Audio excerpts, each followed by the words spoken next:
So it's my pleasure to introduce Stan Padilla.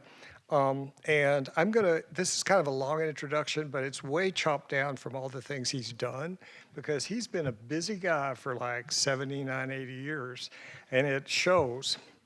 He's titled today's presentation, Lapis, An Artist's Journey in Stone, Spirit, Color, and Painting. So he's going to discuss his artwork. We're going to actually give an opportunity for you to come up on the stage when the video is finished to have up close and personal with his artwork that's on this table. He's done art printmaking.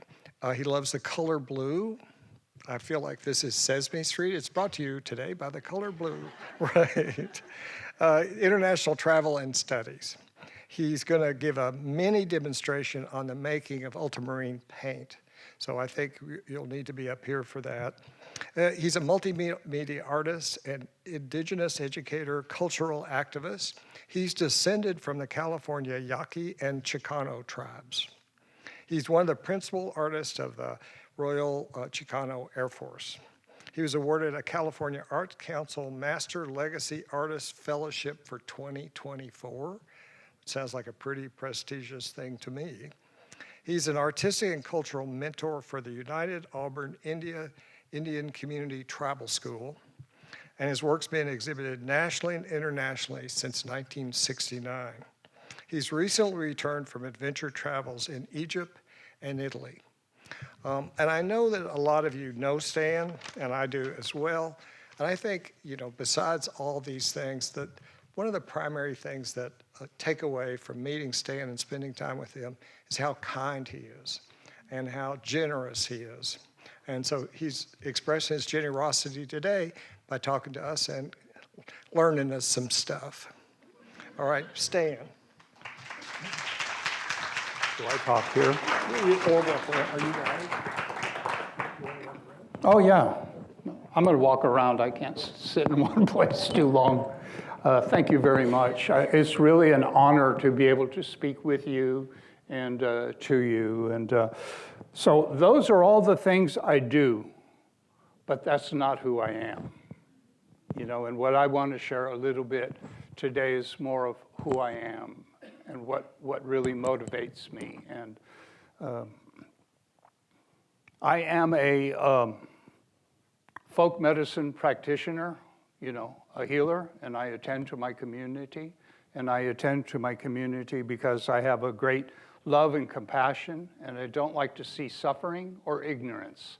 So those are the two things. So as an educator and as a community worker, that I work tirelessly to always go.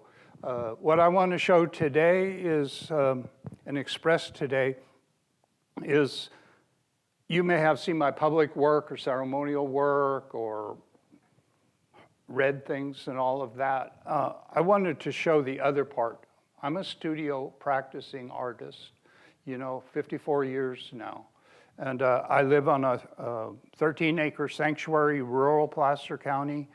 I don't pay much attention to the art world or anything. I try to be a good citizen and I try to be a good artist and be responsible. But I follow my own way and my own rules in my own time, and that's just how it is. And so I have to live a little bit apart. I'm a little bit distant because I just have to. And so I'm a working class artist. I come from a working class family. We worked for everything we had and what we needed to do. We were subsistence. I come from hunting and fishing and growing and ranch work, and I still continue that today. Before I took a shower and got here, I was out in the garden, watering the garden, harvesting and everything at sunrise this morning, and thinking about all of you and what I could share and what was meaningful, not most of the stuff I want to give what's meaningful, in life. And that I really, in a way, my art touches you in a different way. So as a working class artist, I go to the studio, I pack I have a thermos and, and my lunchbox. And I grew up, working with my family and everything, and then punching a clock. I'm of that generation, a time clock, and we worked.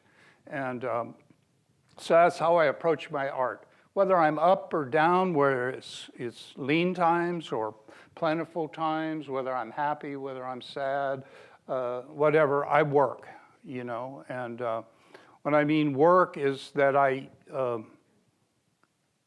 have ideas. I have this passion for living and in this world, and then I try to bring it all the way down so it lives beyond me in a living legacy.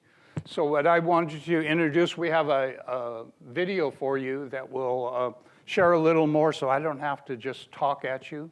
You know, I hope that you get a feeling, you get energy, and you begin to think outside of our ordinary life. This is not normal. I don't do this normally. You know, thank you to William, to the Kingsley Foundation for inviting me. But otherwise, I don't much go to museums or anything. You know, out of deep respect and everything, I do, but you got to go to work. You have to do your work. So enjoy. This is a little journey. And just to explain it, the second part, it may seem odd, but it's my travels in the last 2 or 3 years studying the color blue in Egypt, Ladakh, in Italy, you know. So in Maya land, Yucatan, Mexico, we're all studying the world tradition of blue, bringing it all together. And then we'll talk again on the other side, so.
Comes alive not only with color, but energy and spirit and vitality to me, you know, these.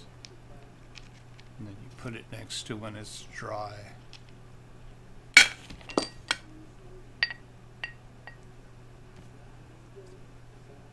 But this is extraordinary lapis. It's known as high grade,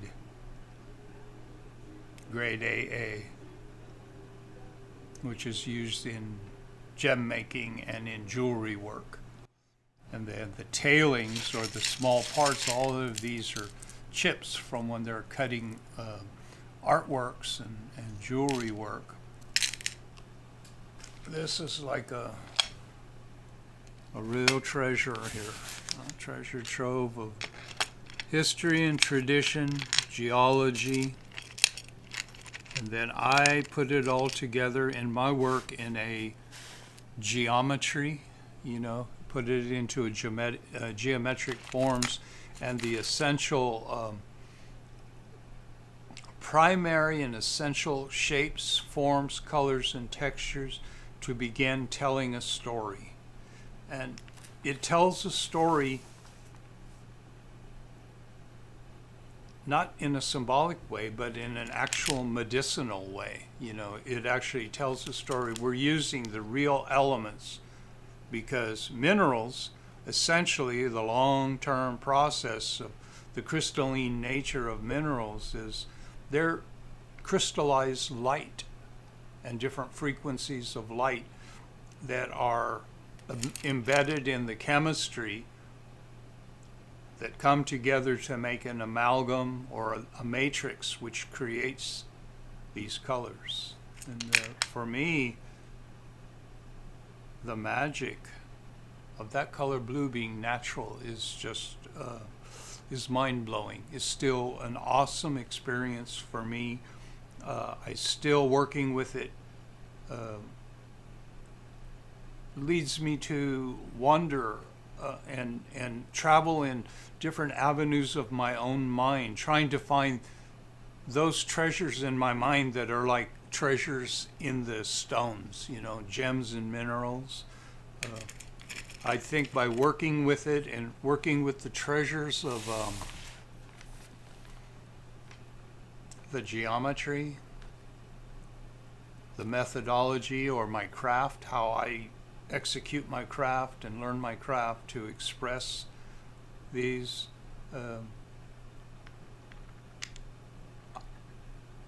I'm meeting an ancient time in a new way, in a contemporary form. It's there's a way and there's a value to all arts. I prefer the source of my art. That's why I live where I live and do what I do.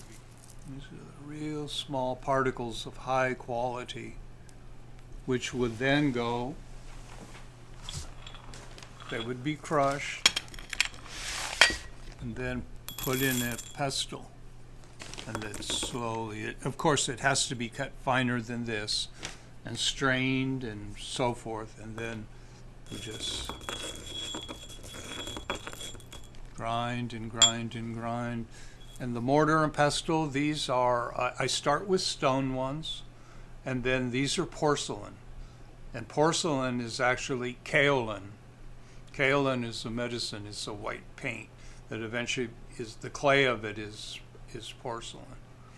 So the crucible, one of mankind's oldest tools, be it stone outcroppings, be it made of different metals or different materials, and I've seen them made of lapis as well. By grinding, we make our food. It's really the source of our mythology and the source of our medicine. In the process, the journey of the process is so important to me, because when I do that, I'm thinking of things, and that's where mythology and philosophy and geometry all sort of come together. It's taken thousands of years of evolution to attain this color.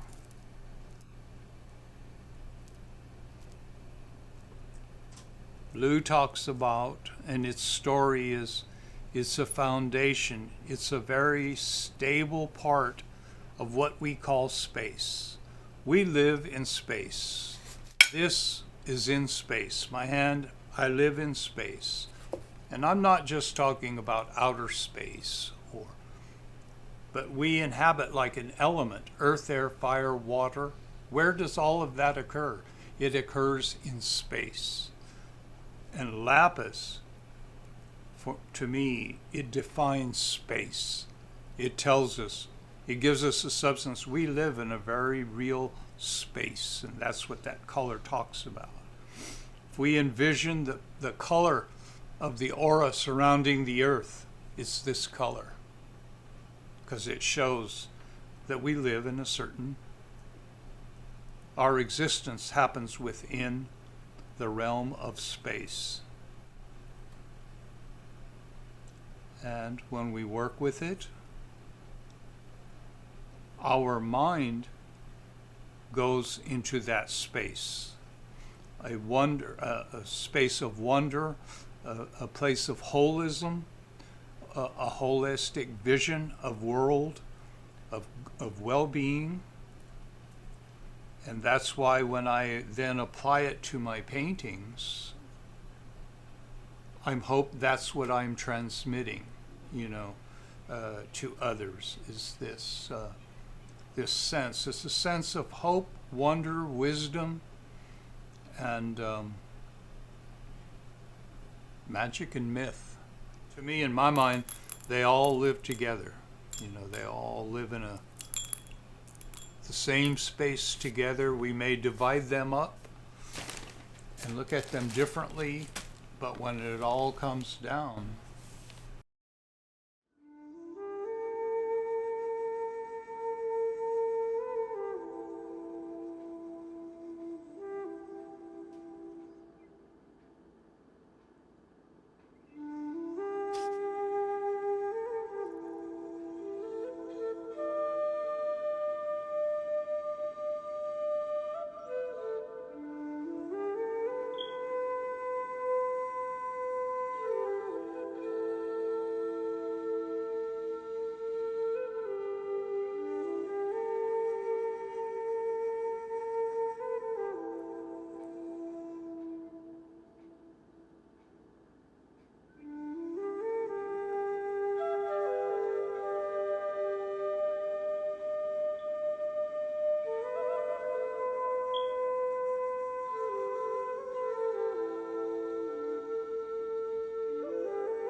So lapis has always been precious since the beginning of time.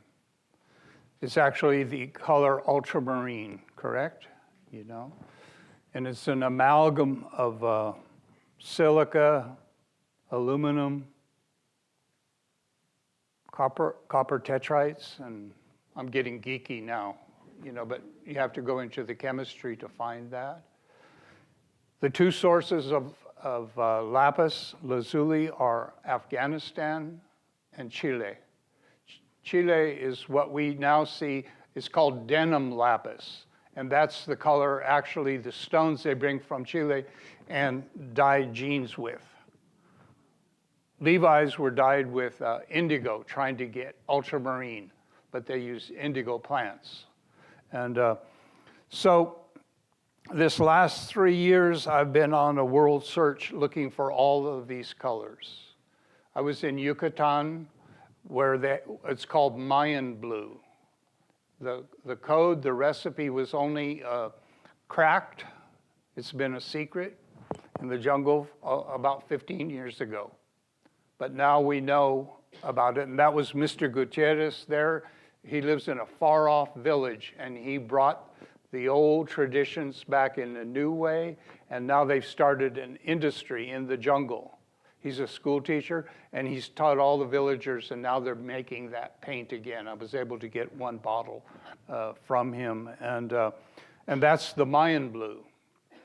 And when we look at historical paintings and philosophies, the blue is always there. The Divine Sophia, the Maria, we see from Isis in Egypt. When I was in Egypt, Egyptian blue, and Mayan blue is a plant and a mineral fused together and heated, and was one of the first synthetic blues in the world, about 3,000 years ago. Egyptian blue, which is an amalgam of sands, silicas, copper sulfates, heated, made into a compound, and then ground into paint. It was equally the other first synthetic blue paints. And so those colors lasted, you know, and so that you saw a little of the examples. So I was also in Ladakh and in Afghanistan with traditional, because it's the closest source for traditional lapis. And then the last 2 summers I have spent in Florence, or all around Florence, which the colors were brought into off the Silk Road from the Americas all over for the Italian Renaissance. And we see the cult of Mary, the cloaks are always lapis blue. And that's what you saw here. So I was studying the not only paint making, the philosophy, but basically the architecture of Western thought is built upon the color blue. From most ancient times, ancient Kemet, which was ancient Black Africa, all the way through the times. Now in Egypt we have faience, which is a glaze, but it's essentially Egyptian blue. If we follow all of those things, which I did, you know, from not only historically, chemically, geologically, pigment-wise, as it was applying to architecture, we see the evolution of Western thought moving from out of Africa into the Americas, up into the Hellenistic period of ancient Greece, Roman times, and then into the Italian Renaissance. And the Renaissance, this last trip, I was there in June, the month of June, this summer, and was extraordinary finding those treasures of the masters. And yeah, I like the masters painters, but I like the paint makers better, to find out who were the paint makers, because, you know, in previous cultures, in ethnic cultures, in early Renaissance cultures, there were societies and guilds it wasn't just like today an artist goes to the art store, gets his, and, oh, I am, this is me, oh, look at me. It's not like that. You had your paint maker, your draftsman, your cooks, the person that took care of your waters, because the water you used was important. Like most people today, acrylic has taken over the world, and people do anything. You're supposed to use, what do you call that? Demineralized water in the acrylics, or it's not really an acrylic, because that's what sets it off into motion, the enzymes in the acrylics. But now we just press a tube, and part of, in my culture, it's often said that the art store was the death of the artist and the process. You just go get anything, and oh, I want shocking pink today, you know, this and this and this. But there's no connection to the roots. Where do these things come from? And the philosophies. And to follow the sources of light, of knowledge, of wisdom, all these cultures, and how our Western civilization, our thinking, our ways of looking at the world are all through those. What do we study? We study art. When all the ideas and writings and everything is disintegrated, we have the arts. And what lasts? Red oxide, lapis blue are still existing. So that was part of my goal, is to go to the jungle, go to the caves, go to the cathedrals, wherever there was the living source, and they were still there, to live and breathe it, see it, capture it, imagine it, download it, you know, try to get some sense of what people were feeling, the energy and the chemistry and all of that, and the imagery.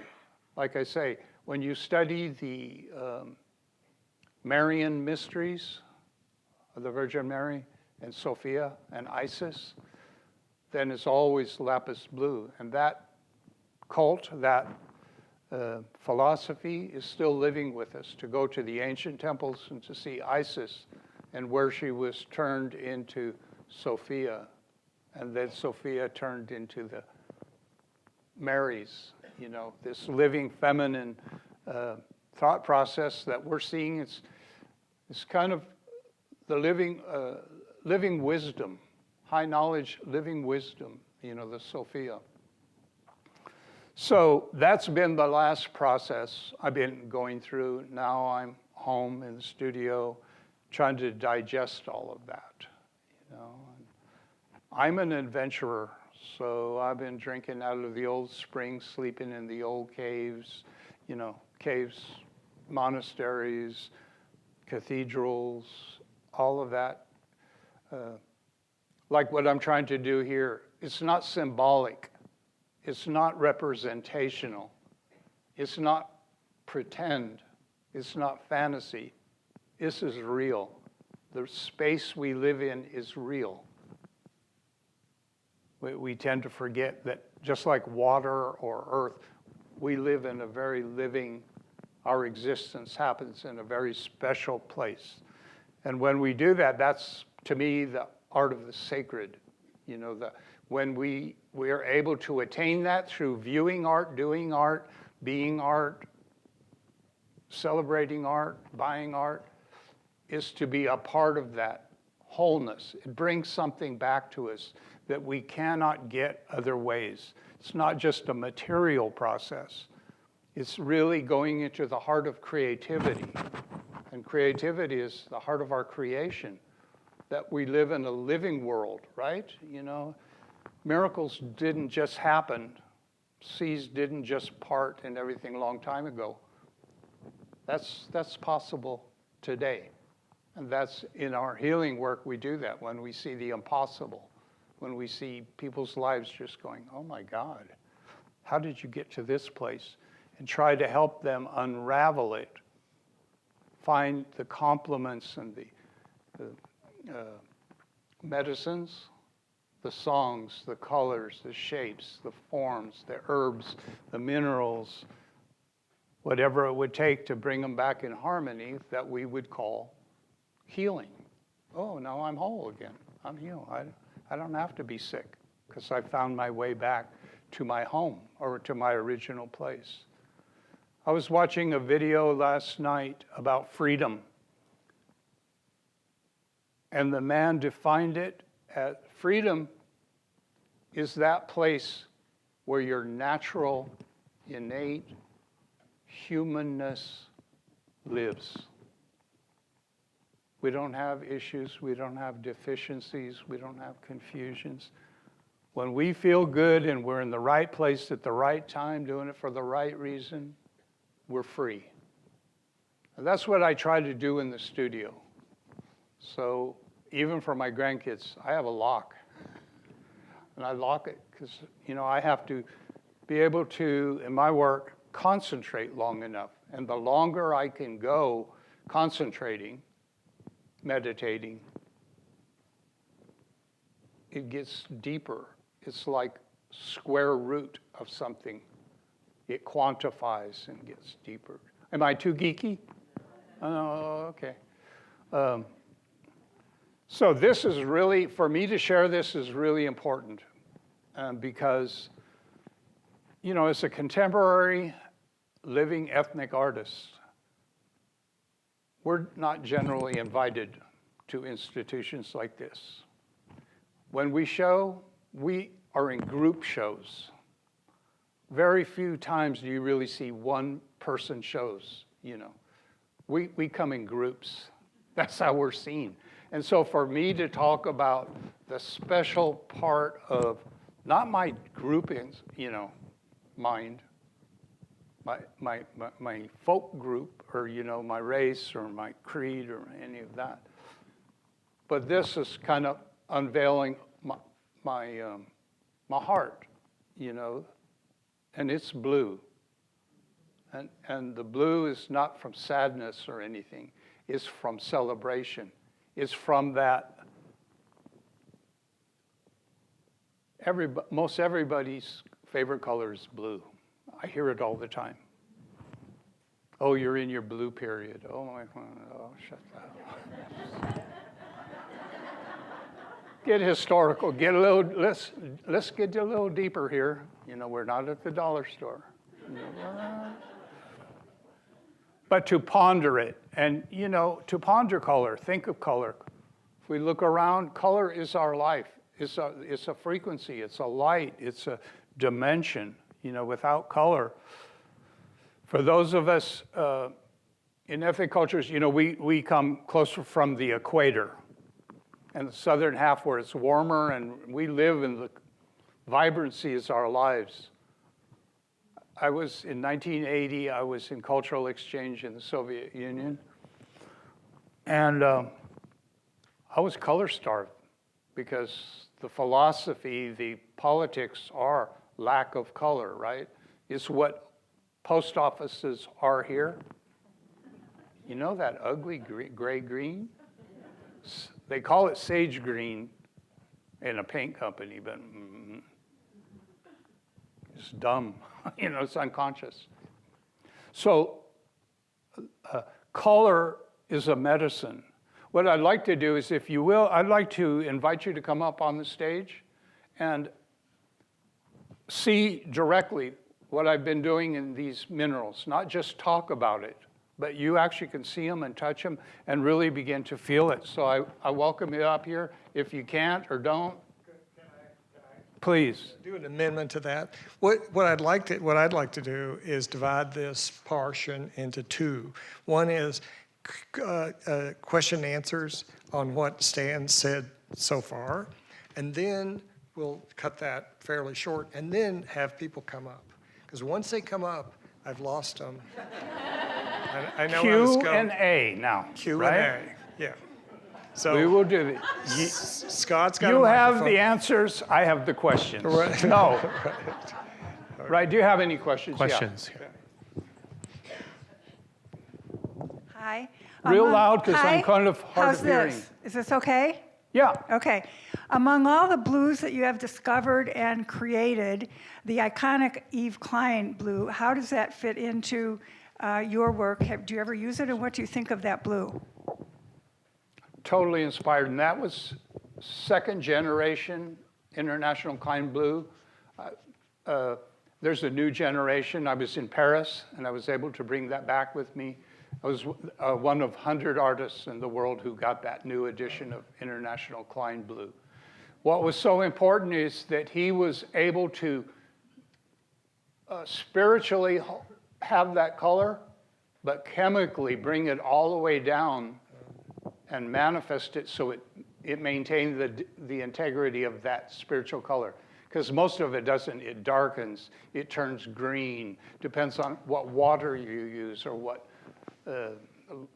light you're in. So, but that's what was Yves Klein did, is he stabilized blue in our times. That was the 1950s. International Klein Blue, if you don't know, is a special color that he worked with a chemist to find. Then when he died, he put it to rest, but now it's been revived by his foundation. So making it stable, because blue is fugitive. It wants to, well, wash your jeans. What happens to your jeans?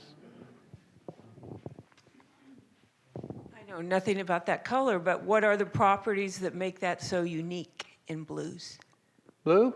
That particular, the There's Klein- many different levels, the energy, the feeling, the sense. In Buddhism, it's called the foundations of higher thinking, that when we actually start to think higher thoughts, and I define higher thoughts like wisdom. In our culture, wisdom means the sustained level of higher thinking. Not just, oh, I did a wise thing. A person actually transforms themselves, and that's how they maintain their thinking. And that's wisdom. Knowledge is on the journey to that wisdom. So, blue in the color spectrum is that next step.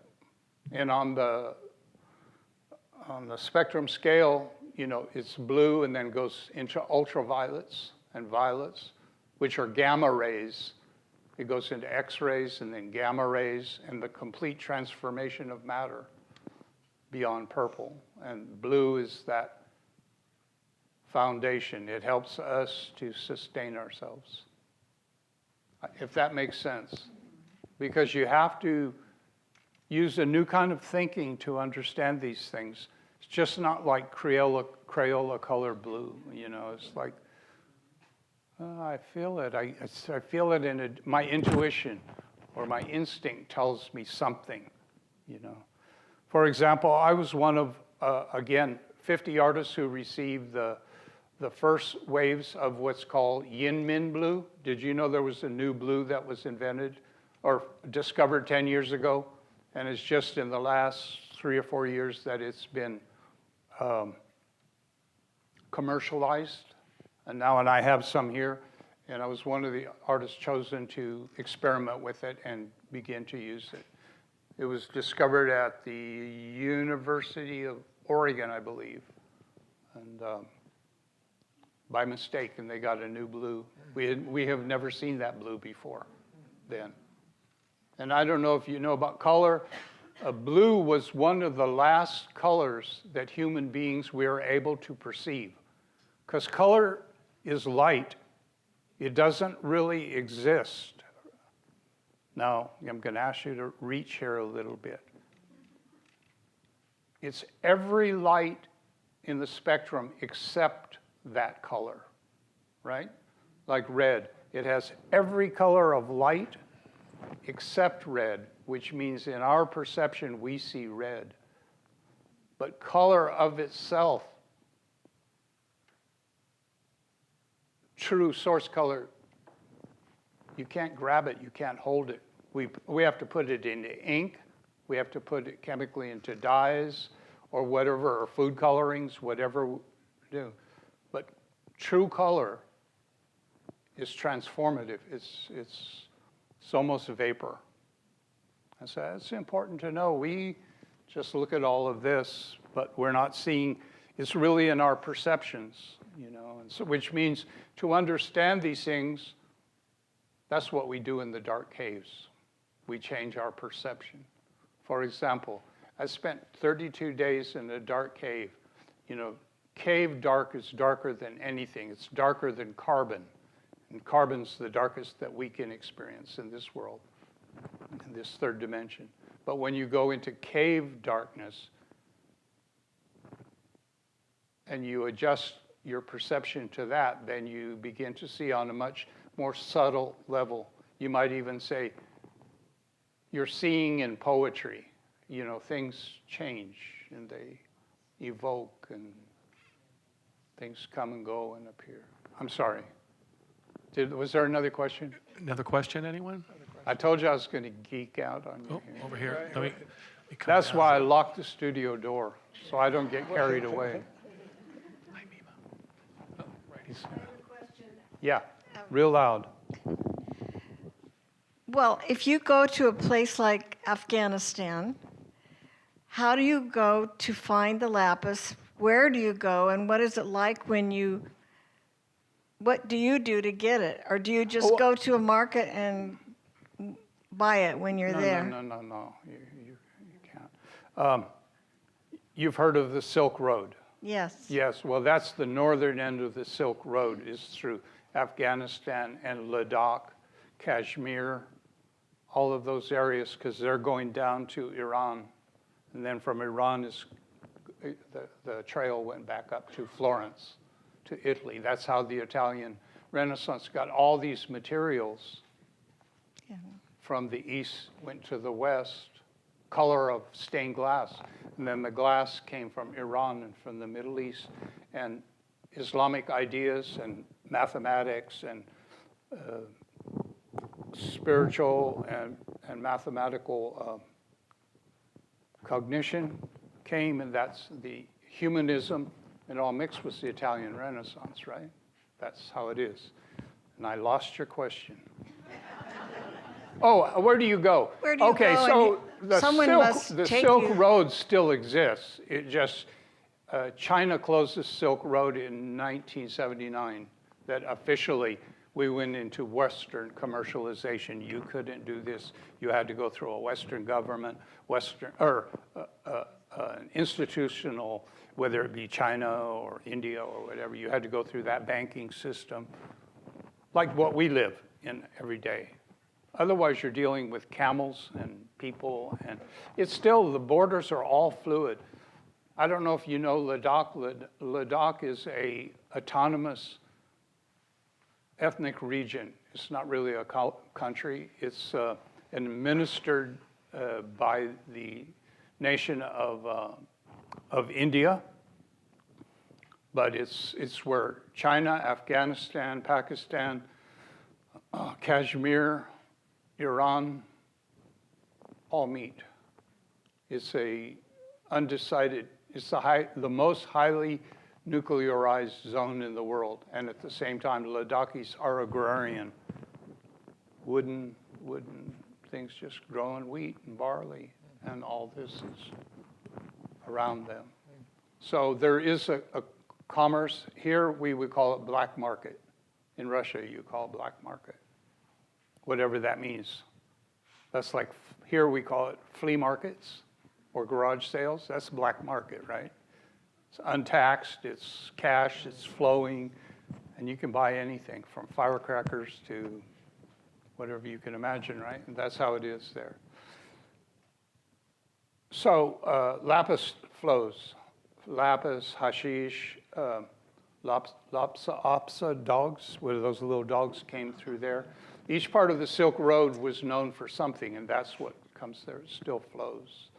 And so the Afghani Pashtun people bring it to the southern border, and then you meet Chinese businessmen, American adventurers, Kashmiri bazaris, Iranian bazaris, and then it like that. Now, Sacramento is the largest Afghan relocation center outside of Kabul now, right? So our region is filled with flowing lapis, if you can enter those communities, because everybody brought out with them lapis or they have family back in the old country and they can still get it out. Otherwise, you have to deal with, which I don't, the Taliban. The Taliban are now the international marketeers of and distributors of Lapis that funds the philosophy. Did I answer your question? When they're looking for lapis, maybe they live there. Are they digging inside of a cave? I just wanted to picture. No, there's large quarries in areas quarry. that it's known, that's known for It's a lapis this, yeah. quarry. I have pictures we just didn't show of people, they carry it out on their backs. Oh, okay. And then take it into home villages, disperse it, or cut it and sell, make beads or whatever they're gonna do, but it's an Thank you. industry like salt all over the world. We don't think of these because we have supermarkets. Where are there, where countries and cultures where there's no supermarkets or no Home Depot or we go get a screw from Malaysia and we can get a plastic from Des Moines and all of that. But there's places don't happen, so it's great colors. I love this color spectrum. I love that. I know, Yes. and when you, This is how it excuse comes- me for being so gross, some grease, it's darker when you put grease on it. That's sugilite from South Africa. It's now all mined out.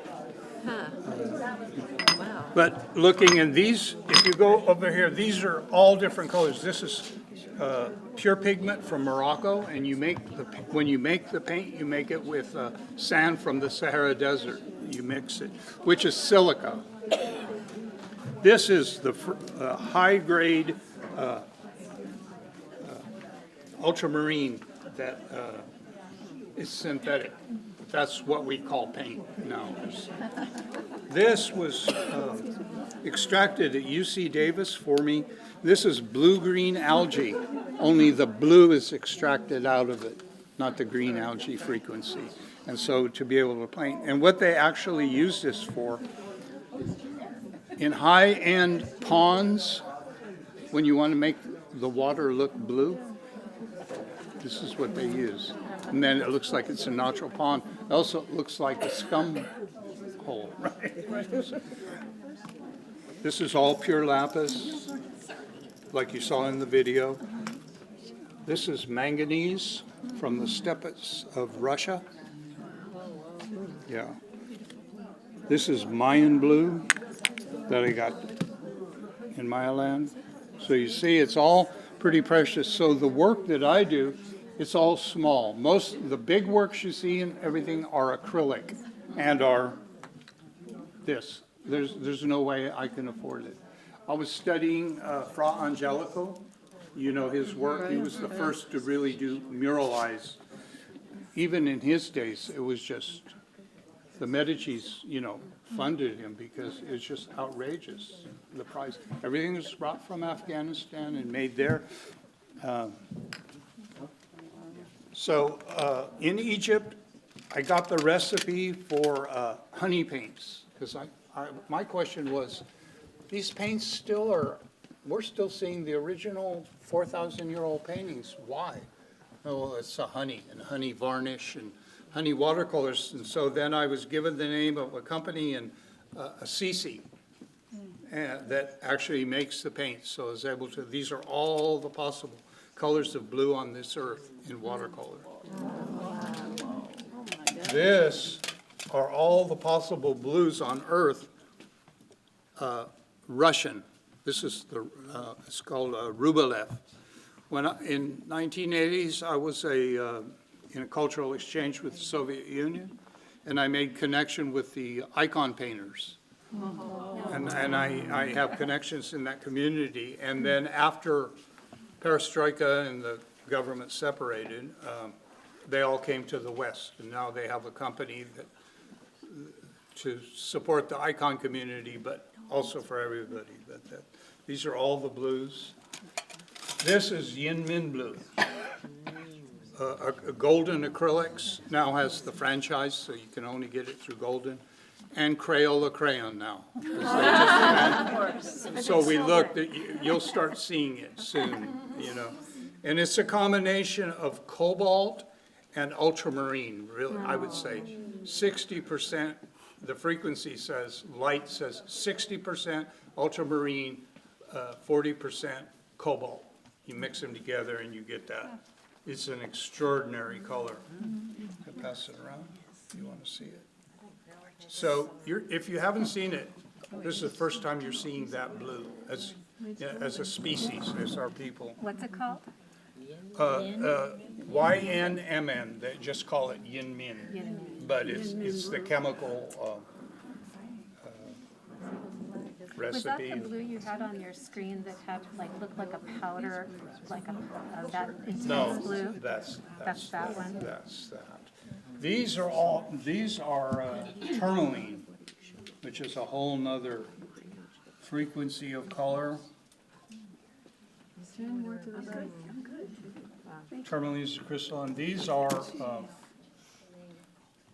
the major colors that you can get that come from the earth. You know, all cultures, and if you look at all root cultures, there's only 4 colors: black, white, red oxide, and yellow oxide. Look at Egyptian, ancient Greece, archaic China, Native American, all those colors and what you could do with that. The next expansion was fresco painting, and there's 12 possible colors there. And then since then, in the factories, we have quintatone blues, shocking pink. But these are all the basic colors that you use, and from there you just cross. So the work I'm doing right now in the studio is, this is lapis, Egyptian blue, and 24 karat gold. When I was in Ladakh, I studied making gold paint, 24 karat gold. And then when I went to Italy, I learned how to refine it, and now I can make it and put it into a pen and write with it. Wow.